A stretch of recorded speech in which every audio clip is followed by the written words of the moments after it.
Bom, semana passada tivemos a Semana Nacional de Ciência e Tecnologia, com o mote "A Matemática está em tudo". E também na semana passada comemoramos um ano desse ciclo de entrevistas. Então, para comemorar, resolvemos trazer para frente das câmeras uma voz que vocês já estão acostumados a ouvir. Professor José Mário Martins, professor titular do Departamento de Matemática Aplicada, pesquisador UMA do CNPq, membro da Academia Brasileira de Ciências, não carece outras introduções. Obrigado por ter criado esse ciclo, obrigado por ter aceito o convite para vir para frente das telas. E vamos começar no estilo usual. O que é fazer pesquisa em otimização contínua? Bom, otimização é interessante, porque otimização é considerada matemática aplicada. E isso vem de que é usual que a gente chame matemática aplicada a aquelas áreas da matemática que se aplicam mais. Ou seja, não se chama matemática aplicada, também se chama matemática aplicada a matemática se aplicando, mas por outra parte se chama matemática aplicada a análise numérica, otimização, e áreas que se aplicam muito. Então, a otimização é uma área que se aplica muito, mas é uma área matemática. Aliás, como área matemática, é uma área muito bem definida, né? A diferença de outras áreas matemáticas que você tem dificuldade de dizer o que realmente são. Otimização não. Otimização é a arte de minimizar funções, coisa muito fácil de entender, e problemas relacionados com a minimização de funções. Então, em otimização, você estuda o problema, as características matemáticas do problema, você faz algoritmos para resolver esse problema, ou seja, programas computacionais que resolvem esse problema, e você faz teoria sobre como se comportam esses algoritmos. E você faz prática com esses algoritmos, naturalmente, e você faz aplicações. Então, o que é fazer pesquisa em otimização, em particular em otimização contínua? Otimização discreta é um pouco diferente, né? Que você tem matematicamente um pouco diferente. O que é? Bom, é fazer a pesquisa sobre condições de otimalidade, sobre convexidade e as outras características do problema em si da otimização. É fazer pesquisa sobre as características dos algoritmos, é a invenção de algoritmos, é a programação de algoritmos e é trabalhar em aplicações também. Então, é isso que fazemos. Muito bem. Fala um pouquinho mais desse casamento da ideia contínua da otimização com a utilização das máquinas, que no final das contas são discretas. Bom, a gente vive em dois mundos, né? Quer dizer, nós pensamos, quando fazemos a maior parte da teoria em otimização, pensamos que estamos num mundo contínuo, né? Ou seja, poucas vezes pensamos que vamos trabalhar com uma máquina, um pouco pulamos isso, fazemos uma espécie de analogia de que, bom, isto aqui é como um mundo contínuo, e pensamos em sequências e pensamos no limite de sequências, e apesar de que, bom, na vida computacional, essas sequências não terminam, né? Essas sequências param em algum momento.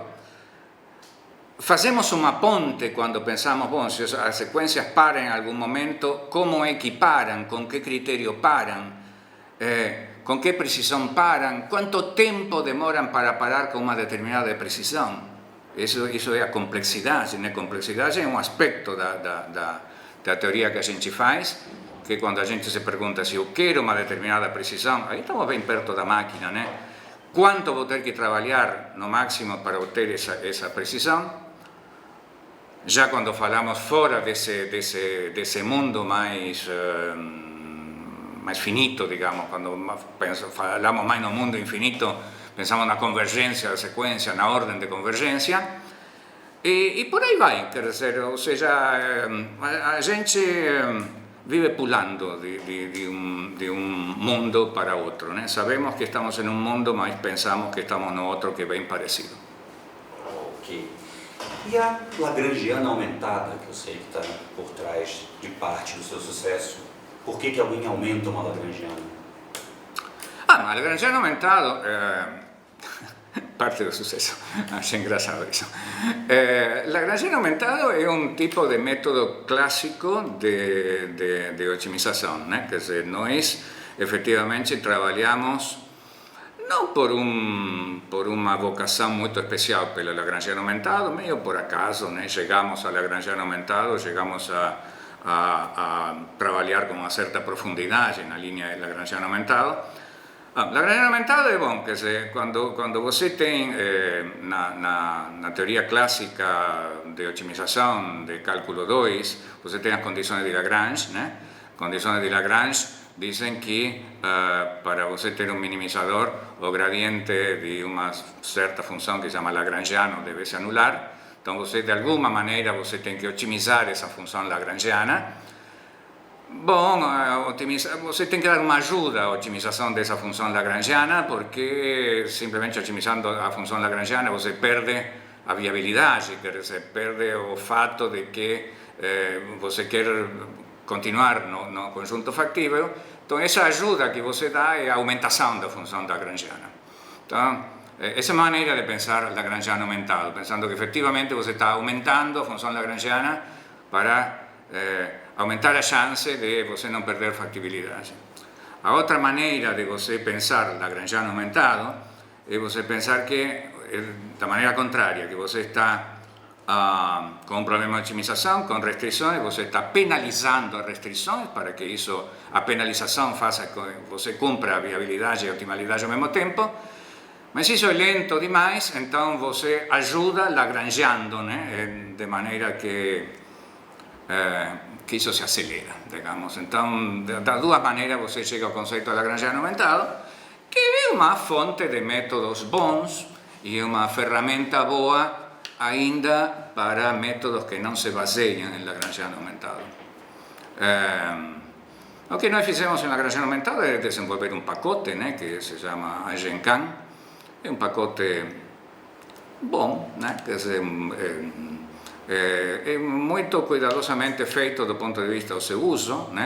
Isso não é mérito meu, né? Porque eu não estou na costura final do pacote, embora estou nas intermédias, né? E segundo diz o pessoal usuário, né, de muitos lugares, é um pacote bom de usar, né? Muito mais amigável de ser usado que outros pacotes de otimização com restrições. Ok, e nessa costura final são colaboradores, são estudantes? Muitas vezes são pessoas que começam como estudantes e terminam como colaboradores, inclusive colaboradores mais estreitos, né? Quer dizer, três dos... Bom, se digo três, vou ter que dizer quem são os três. Mas vários dos meus colaboradores mais estreitos foram meus estudantes, né? Então, a resposta à sua pergunta é as duas coisas, né? Acho que também já leva para a pergunta seguinte que eu tinha planejado. Espiando lá no seu Lattes, eu encontrei 28 orientações de mestrado, 28 orientações de doutorado, a mais recente delas em 2012. Não, isso está desatualizado. Isso com os anos, veja, com os anos cada vez você vai colocando, vai esquecendo mais de colocar coisas no currículo. Então, em particular, há orientações que eu sei que esqueci, né? Quer dizer, que não ficaram por aí. Por outra parte, é verdade que também com os anos você fica menos carismático, né? Quer dizer, para orientação. E é natural, né? Quer dizer, uma pessoa jovem se sente mais confortável conversando com pessoas jovens que passaram por essa etapa faz pouco tempo. Então, eu acho isso totalmente natural. É verdade que eu orientei muitas teses no passado, mais as que estão aí, porque eu repito, que eu estou esquecendo de fazer esse tipo de atualização. E atualmente a minha densidade de orientação é menor. Neste momento, por exemplo, eu não tenho estudantes de mestrado, tenho 3 estudantes de doutorado. Eu já tive mais, né? Mas, enfim, é uma coisa que eu vejo com toda a naturalidade e me parece bem, sei lá, eu acho que os jovens têm que... E fala um pouquinho mais dessa tarefa em si de orientação, qual é a importância dela na nossa vida, na carreira de pesquisadores? Bom, essencialmente a orientação é tudo, né? Ou seja, a gente passa por uma etapa que é a etapa de formação básica, a gente passa por uma etapa que é a etapa que faz as primeiras pesquisas, fica independente, ou mais ou menos independente, e já tem a possibilidade de produzir mais ideias, imaginações, não sei, sugestões das que a gente é capaz de efetivamente desenvolver, tá? Então é natural você passar a fazer o trabalho contrário, quer dizer, pegar as pessoas que ainda estão nas etapas anteriores e ajudar que elas percorram o percurso natural, digamos. Então, é uma tarefa extremamente grata, né? Quer dizer, muito interessante, grata, criativa, satisfatória, né? Porque é o momento em que você diz, bom, não apenas estou produzindo algum conhecimento que pode ser bom, etc., mas estou ajudando a que outras pessoas se desenvolvam, enfim. É muito bom. Márcio, você poderia falar um pouquinho? A gente sabe que você também tem trabalhos aplicando a teoria que você desenvolveu em otimização em problemas reais, né? Então eu queria falar um pouquinho sobre esses problemas reais e qual é a relação entre o problema real e o desenvolvimento teórico, quer dizer, como é que o que vocês fizeram foi uma simples aplicação, como é que você deu essa relação entre o problema real, que em geral é bem mais complicado do que as hipóteses que a gente tem que fazer em matemática, com a teoria, né? Bom, como eu falei, antes a otimização é uma área que se aplica muito, portanto, certamente os problemas reais estão aí, existem, e para todas as pessoas os problemas reais são os motivadores de novas teorias de otimização e de novo desenvolvimento de otimização. Isso é uma coisa muito dinâmica e às vezes até um pouco artificial, não sei, pode ser até um pouco artificial. Por exemplo, atualmente você sabe que as áreas de machine learning e esse tipo de coisas estão super na moda, tá? Bom, você fazer machine learning, o treinamento do machine learning é um problema de otimização, sempre foi, né? Treinar redes neurais sempre foi um problema de otimização. Isso ficou tanto na moda, né? Esse problema real, digamos assim, de machine learning ficou tanto na moda, que atualmente você publica papers de otimização, começando assim: minimização sem restrições é um problema muito importante porque se usa em machine learning, né? Então, isso é até curioso, né? Mas tem vários papers que já tenho visto que começam assim. Bom, evidentemente porque estão atingindo outro público. Ok, a minha história pessoal de relacionamento entre otimização como problema matemático e problemas aplicados é mais ou menos a seguinte: eu acho que eu fiz 90% de otimização como problema matemático, eu acho que essa é minha vocação e é minha aptidão natural, tá? E 10% de aplicações. As aplicações chegaram a mim de diferente maneira, sei lá, eu tenho aplicações à engenharia civil, à física, à química, chegaram de maneiras diversas, tá? Então, sei lá, uma aplicação muito bem sucedida que aconteceu muitos anos atrás, mas que eu sempre falo dela porque deu tudo certo, tá? Nem sempre as coisas dão tudo certo. Foi uma aplicação em engenharia civil, né? Que aconteceu porque veio um cara que trabalhava numa consultoria de engenharia civil e eles tinham um conflito na construção de um aterro na região, na sua terra, lá não na sua terra, na região de Recife, não é sua terra, tá? Na região de Recife, e havia especificações técnicas para esse aterro e uma determinada firma tinha ganhado uma licitação e o nosso cliente, digamos assim, digo cliente porque nos consultou, não porque a gente tenha ganhado grande coisa com isso, ganhamos um pouco, pouca coisa. Nosso cliente considerava que as especificações técnicas dos outros estavam erradas e ele foi suficientemente inteligente, um engenheiro, para reconhecer que o que ele estava sustentando se baseava em um problema matemático, um problema geométrico matemático. Então veio aqui, nos consultou, a gente montou um problema, o problema de otimização que resolvia isso realmente, resolvimos o problema de otimização. Felizmente nosso cliente tinha razão e ele ganhou já na justiça, né? Então, bom, essa foi uma aplicação onde, enfim, tudo deu certo. Outras aplicações em que eu trabalhei bastante tempo, aconteceram, poderia dizer por acaso, sei lá, um professor da física que trabalhou bastante tempo comigo, que trabalhava em questões de semicondutores, células solares, etc., amigo pessoal, tá? Professor Ivan Chambuleirão, ele um dia, num churrasco, tá? Okay? Como sei que foi num churrasco mesmo, ele me disse: Mário, tem uma equaçãozinha aí, não sei o que e tal, eu acho que deve ser uma coisa simples, será que você resolve para mim? Eu falei: tá bom, amanhã eu resolvo. Bom, não era uma equaçãozinha, não se resolvia um dia para outro e trabalhamos mais ou menos durante 5, 6 ou 10 anos, não me lembro quanto. Publicamos, não sei, 4, 5, 6 papers, orientamos 3 teses de doutorado com isso, tá? Aconteceu, tá?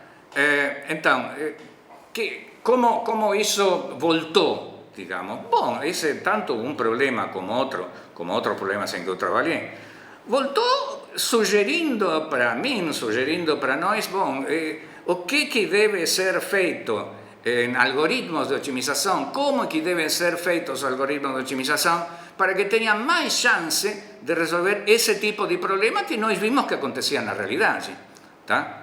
Então, nós usamos algoritmos de otimização para o problema da física que estou falando, que era de otimização de parâmetros de filmes finos.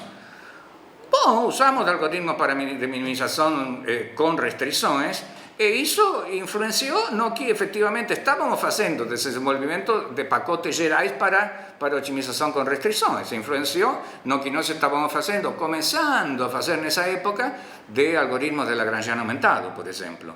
E influenciou na nossa avaliação de como esse tipo de algoritmos funcionavam para resolver esse tipo de problema em relação a outro tipo de algoritmos. Então, você vive permanentemente aprendendo, e se você é um pouco agudo, digamos assim, na sua observação, você procura extrair desses problemas reais a maior quantidade de informação possível, né? Porque não é suficiente você dizer: ok, resolvi, ficou resolvido, não sei o que tal, e depois fica adormecido e esquece do problema real, e esquece... Não, você tem que dizer: bom, mas quanto que eu exprimo desse problema real para possibilitar, através da criação de novas técnicas, a resolução de outros problemas reais. Não sei se respondi sua pergunta, mais ou menos.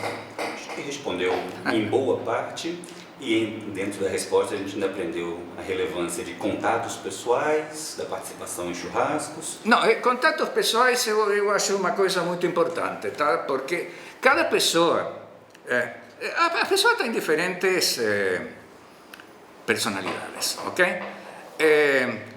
E há pessoas com muita capacidade, digamos, social de dizer: Carlile aqui presente, por exemplo, eu vou, converso com fulano, converso com mengano, não importa que eu não conheço, não sei o que tá, papapá.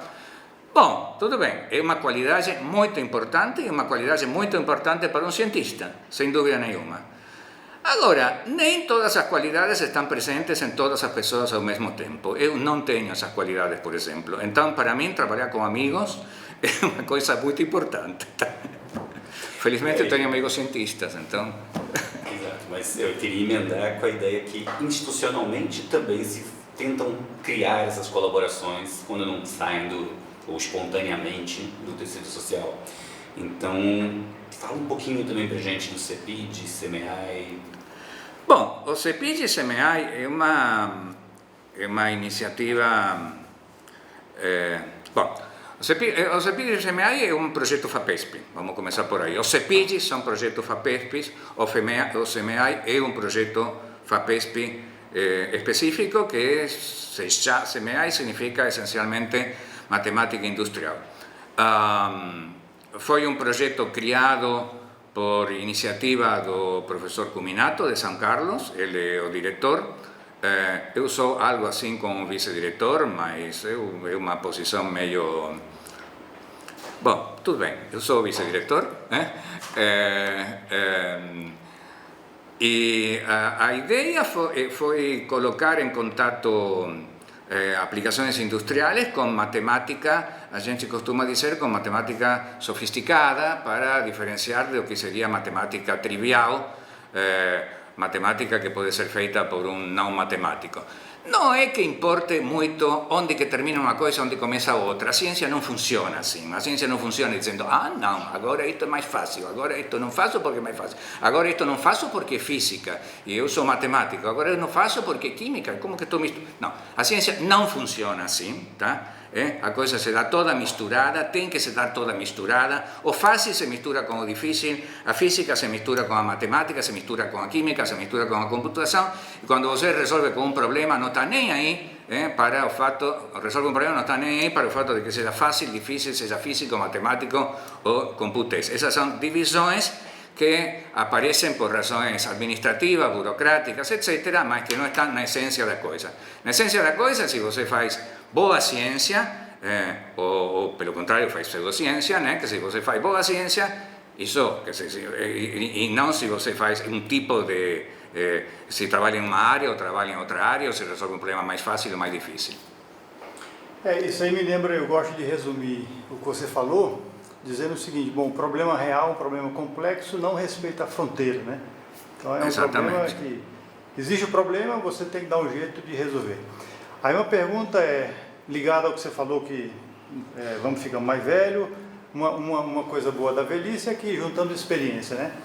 A Universidade Brasileira e a Unicamp, né, que você conhece mais, está preparada, na verdade, para esse grande desafio, quer dizer, enfrentar, na verdade, os problemas e tentando deixar como secundário essas criações que foram feitas por motivos burocráticos, administrativos, de dividir a ciência, né?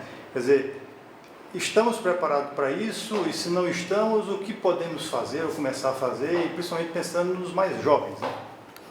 Bom, ok, você está retomando essa pergunta que apareceu no encontro lá no encontro que você organizou há 15 dias atrás, né?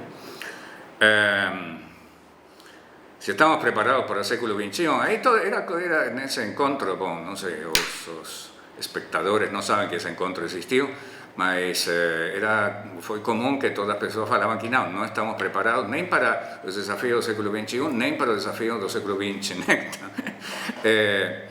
Eu acho que... Eu não sei. Para mim, os grandes desafios do século XXI são, bom, primeiro, se nossa espécie vai sobreviver, né?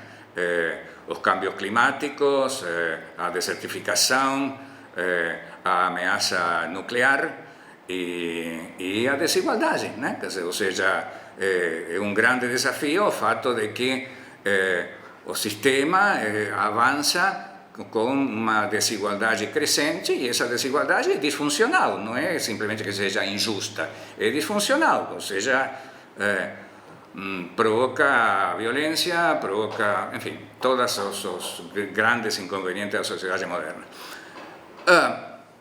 Então, a pergunta seria se estamos preparados para esses grandes desafios, se podemos encarar esses grandes desafios. Resposta, eu não sei, tá? Você está perguntando também sobre os aspectos burocráticos, né? A gente falou disso, quer dizer, a crescente burocratização da universidade, o fato de que aparecem as divisões, o fato de que aparecem as rigidezes em determinada coisa, que você o tempo todo pode fazer, a coisa que você não pode fazer, a coisa que você diria, seria interessante que nossos estudantes fizessem estágios desse tipo e tal, não sei o que, e que isso desse créditos para ele, tá? E há um monte de coisas que não podemos fazer, e eu acho que aí vamos mal, né? Quer dizer, que a gente cada vez está se burocratizando mais, a gente está pegando mais como coisa normativa, coisas que são simplesmente necessidades administrativas, né? Ou seja, confundindo a ciência em si com a administração da ciência. Normas que são necessárias para administrar, que são tomadas como normas da própria ciência. Bom, nesse sentido não vamos bem, eu acho que deveríamos mudar, né? Quer dizer, não sei bem como. Não sei, mas para os grandes desafios do século XXI, também não sei se estamos preparados. Eu estou muito preocupado por isso. Vamos tentar mudar um pouquinho o tema, então. Mas sem fugir demais, o IMEC faz 50 anos, agora em 2018. O professor Martins vai fazer 40 anos de IMEC no mesmo 2018. E como é que a gente pode traçar um paralelo daquele jovem Martins que chegava em 78 com os jovens que iniciam carreira hoje em dia no IMEC ou em outros lugares? Eu queria focar um pouquinho mais no IMEC. Teve a oportunidade de entrevistar alguns desses jovens que chegaram. Bem, quais são as diferenças maiores, quais são os perigos maiores? Olha, quando eu cheguei aqui em 1978, bom, claro, tudo era muito diferente, né? Quer dizer, foi 40 anos atrás. Quando eu quero pensar o que significa ser 40 anos atrás, eu faço o seguinte: eu vou 40 anos para trás e penso o que era 40 anos para trás nessa época. Então, bom, 40 anos, estava em 78, 40 anos para trás era 38. 38 não tinha começado a Segunda Guerra Mundial, né? Certamente eu nasci bem depois do que isso. Então, eu chego com 40 anos, um tempo enorme, né? Naquela época, bom, eu terminei meu doutorado e estava disponível para ir essencialmente para qualquer lugar. Queria ficar em Brasil, mas, enfim, podia ter ido para outro lugar. Surgiu a possibilidade de ir para a Unicamp, mas naquele tempo, um professor com doutorado que dissesse, bom, eu quero ir para a Unicamp, eu quero ir para a USP, eu quero ir para a UFMG, conseguia emprego imediatamente. Não existia o fato de que eu tinha que fazer concurso nem coisa nenhuma. As pessoas eram contratadas como MC2 ou MC1, né? Como era o IMEC naquela época? Bom, tinha professores com experiência, com produção científica, com reputação, etc. Agora, o nível e o volume de produção científica que havia nessa época, com uma quantidade de professores que eu não sei exatamente qual era, mas provavelmente seria talvez a metade ou 60% que existem atualmente. O volume da produção científica era infinitamente menor não pode ser, né? Mas era muito menor que agora, era muito menor. Eu me lembro que o relatório de atividades que se fazia do IMEC consistia em que um funcionário passava pelas salas com uma caneta e um papel como este e falava para ele: nos últimos 6 meses, o que você fez e publicou? E a pessoa falava a veces: nos últimos 6 meses nada, porque eu estava de férias. Ou falava: um paper, não sei o quê. Então, você publicar um paper era quase um acontecimento, né? Quer dizer, você publicava um paper e de repente encontrava com alguém de outra universidade e falava: vi que você publicou um paper na revista não sei o quê. Era muito diferente, né? Então, eu não posso, me resulta muito difícil comparar eu em 1978 aos estudantes que terminam hoje em 1978 com um sistema de produção mais massivo, digamos assim, de alguma maneira. Ou seja, agora a gente produz doutores com certa continuidade, né? E por outra parte, eles terminam o doutorado agora e terminam com uma possibilidade ainda com possibilidades de emprego, embora decrescentes, né? Mas com muitas menos possibilidades de emprego do que alguém que terminasse o doutorado na minha época, sem dúvida nenhuma. Agora, eu tenho, como você falou, eu tenho entrevistado jovens aqui, eu tenho aprendido muito com as entrevistas. Aliás, provavelmente quem mais aprendeu com as entrevistas fui eu, né? Porque eu tenho a impressão de que essa atividade, essa produção científica aqui no Instituto está muito boa. Quer dizer, eu fico agradavelmente surpreendido quando eu converso com os jovens e tal, e eles me mostram que estão fazendo coisas, bom, claramente eu verifico antes no currículo Lattes, né, que efetivamente estão fazendo coisas, que estão fazendo coisas interessantes, que estão fazendo coisas com impacto, muito, mas muito mais que do que era no passado, tá? Os brasileiros temos, usei um tempo verbal em primeira pessoa do plural, né? Mas, temos aquela história que para mim é totalmente muito irritante, que é o viralatismo, né? Eu odeio o viralatismo que a vezes impera aqui no Brasil.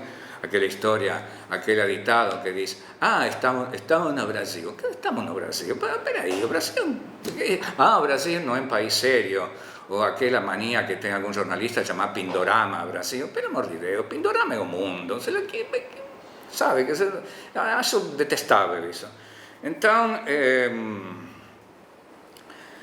eu acho que em muitos aspectos nós estamos bem, estamos fazendo bem, né?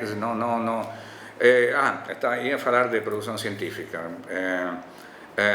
Faz um tempo, faz 3, 4 semanas atrás, uma coisa assim, talvez um mês, aparece um artigo, né, do estilo viralatista na Folha de São Paulo. Artigo. A produção científica no Brasil aumentou muito, mas em quantidade, não em qualidade. Por quê? Porque a média do número de citações diminuiu, não sei o que tal. Aí você diz, pô, realmente, quer dizer, o que significa isto? Tá bom, a produção científica aumenta, mas aumenta fazendo besteiras, não sei o que tal. Aí, se você vai analisar as coisas com cuidado, e há um professor da química que me escreveu dizendo que ele tinha analisado as coisas com cuidado, você vê que você tinha, no período que esse artigo mencionava, uma produção científica este ano, produção científica 20 anos depois, uma coisa assim. Efetivamente, se você olhava a média de citações, tá? Agora do que 20 anos antes, essa média não tinha aumentado, a média, tá ok? Agora, se você olhava os percentis superiores, tanto deste ano como do passado, como os percentis superiores do presente, e você olhava a média de citações, mais ainda, a média de citações do passado e do presente comparado com um país desenvolvido, França, ok? Você verificava que, tomando esses percentis superiores no passado, estávamos 60% abaixo de França, 40%, estávamos no 64% de França. Se você olhava no presente, estávamos 97% de França. Ou seja, que estes percentis superiores estávamos muito, mas muito melhor que o que estávamos no passado.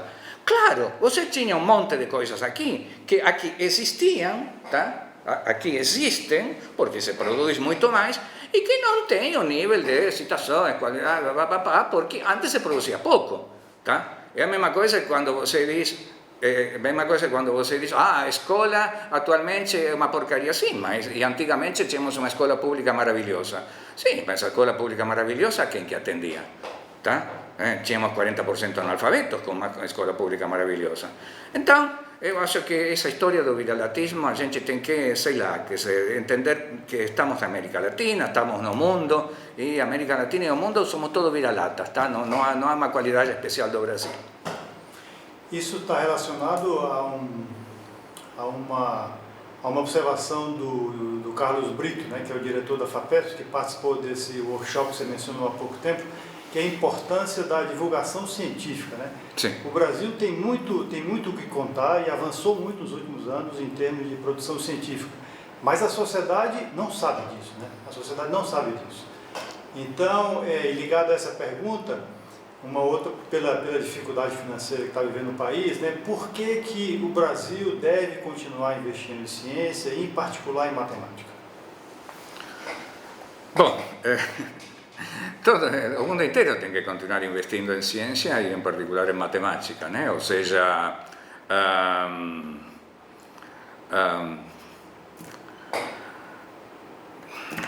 a ciência, o conhecimento científico é o tipo de conhecimento que comprovadamente serve para coisas boas, né? E também pode ser usado para coisas ruins, efetivamente, mas, bom, mundialmente podemos dizer, bom, tem a potencialidade do conhecimento científico no sentido de melhorar a convivência, melhorar a felicidade, melhorar a esperança de vida, tudo que tem a ver com o bem-estar humano, é uma coisa inquestionável. Você poderia me perguntar por que devemos investir em um tipo de conhecimento científico que provavelmente nós não vamos aproveitar diretamente, tá? Por que nós devemos conhecer como se fazem algumas coisas que seria totalmente utópico dizer que nós vamos fazer aqui no Brasil, que bom, vamos continuar comprando, tá?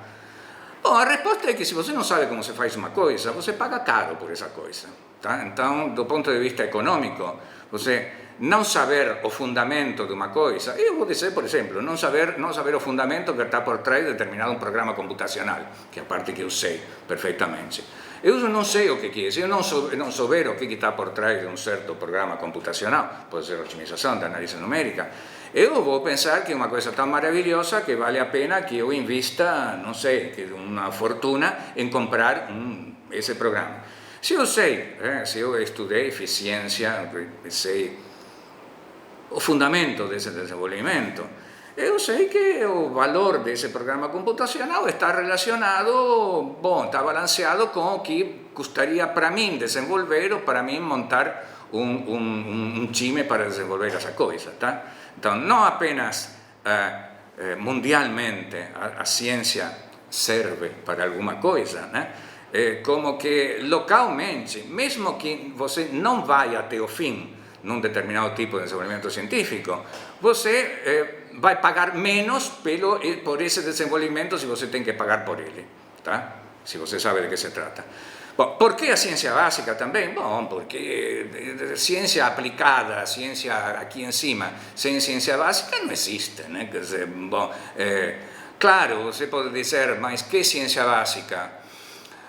Aí estamos no reino de incerteza, né? Quer dizer, ninguém pode dizer, olha, tem que ser feita este tipo de topologia ou este tipo de grupos abelianos ou não abelianos, conmutativos, ou sei lá o que. Não se sabe. Bom, claro, efetivamente, na parte de ciência básica a gente tem uma incerteza, tem que respeitar uma dinâmica própria que tem a ciência básica, que está baseada em conceitos de complexidade, em conceitos de profundidade que não podemos conhecer até o fim. Então, você tem que desenvolver a ciência básica como um colchão, né? para a ciência aplicada, para a tecnologia, para as atividades humanas em geral, mas não pode ter uma certeza de o que exatamente tem que desenvolver a ciência básica. Bom, tem ainda alguma pergunta que o entrevistador Martins gostaria de ter feito ao entrevistado, José Mário Martins, e que esses entrevistadores não tenham feito? Tá bom, eu gosto de eu gosto de falar de um conceito que é o conceito de modo de produção científica, né? Desde meados do século XX, nós vivemos em um modo de produção científica que consiste em fazer literatura científica. Então, quase todos os científicos, os cientistas, o que fazemos é literatura científica. Escrevemos papers, escrevemos livros, sobretudo escrevemos papers, tá? Publicamos esses papers, ou tentamos publicar, e tentamos publicar da melhor maneira possível, e gostamos de que os papers sejam citados e assim por diante. Os papers não são um fim em si mesmo, né? Quer dizer, os papers, o sistema dos papers, é a maneira como as sociedades científicas internacionalmente descobriram como podem motivar, os cientistas para que fazendo o que eles querem fazer e sendo felizes como eles podem ser felizes, façam também coisas importantes, coisas úteis e coisas profundas. Os papers funcionam mais ou menos, do ponto de vista da administração da ciência, como dinheiro. Tá? Para que serve o dinheiro? O dinheiro serve para você dar valor às diferentes coisas. Os papers servem para dar valor, para medir o valor de projetos, para medir o valor de programas, para medir o valor de cientistas. Tá? Porque ninguém lê todos os papers, evidentemente, a quantidade de papers que são lidos é mínima. Tá? Então, qual é o desafio? Tá? O desafio para mim é que esse modo de produção de alguma maneira transcenda a simples individualidade, né? Ou seja, o defeito essencial que tem esse modo de produção é que é muito orientado individualmente. Quer dizer, você publica seus papers, não há o estímulo da cooperação, né? Naturalmente não há estímulo da cooperação, existe o estímulo da cooperação motivado para o modo de produção científico de papers. Quando na minha tarefa de entrevistador, eu conversei com muitas pessoas já aqui do IMEC, e repito que eu fiquei até maravilhado pela qualidade de coisas que estava fazendo. De todas maneiras, eu senti o que está faltando? Está faltando a comunicação, está faltando a cooperação. Está faltando a cooperação e grande parte de comunicação, cooperação entre pessoas de diferentes salas, de diferentes departamentos, de diferentes institutos, tá? Da universidade com o exterior da universidade. Tá? Então, esse é um desafio que eu vejo que existe. Como, além do estímulo bom, o estímulo bem sucedido da produção de literatura científica, a gente consegue colocar algum estímulo que também promova a cooperação, né? Que também promova a cooperação em função de um projeto mais amplo. Tá? Eu estou convencido que projetos individuais são muito bons, mas tem uma limitação. Você se esgota no projeto individual. Você sozinho termina na angústia e na doença. Tá? Os projetos que sobrevivem são os projetos coletivos, né? Então, é isso que eu acho que esse é um grande desafio que nós temos pela frente. Bom, talvez estamos nos aproximando do final. Eu queria fazer uma última pergunta minha, que é a seguinte, imaginando também que essa conversa vai se espalhar Brasil afora, né? Queria que você falasse um pouquinho rapidamente sobre o prazer intelectual de ser um cientista, né? Porque a gente sabe que hoje em dia existem outros prazeres muito mais fáceis de serem sentidos, né? E acho que para os jovens, saber que existe esse prazer, eu falo isso em sala de aula, o prazer intelectual, o prazer de conhecer. Fala um pouquinho disso aí, e até para os jovens saber que existe esse outro prazer, né? Que pode durar até a gente morrer, né? Bem, eu vou citar um poeta, em suas cartas a um jovem poeta, o poeta Rilke, tá? Responde a um jovem poeta que pergunta para ele como é que eu sei se eu sou um poeta, tá? E minhas poesias são suficientemente boas. E o Rilke responde para ele que se você não pode viver sem fazer poesias, você é um poeta, tá? Se você pode viver sem fazer poesias, então talvez você não seja um poeta. Então, eu acho que essa é a pergunta que os jovens têm que se fazer, né? Realmente, se eles podem viver sem procurar o conhecimento, digamos, não, fazer ciência é uma coisa meio ambígua, né? Podem viver sem procurar o conhecimento, se podem viver sem se fazer perguntas, né?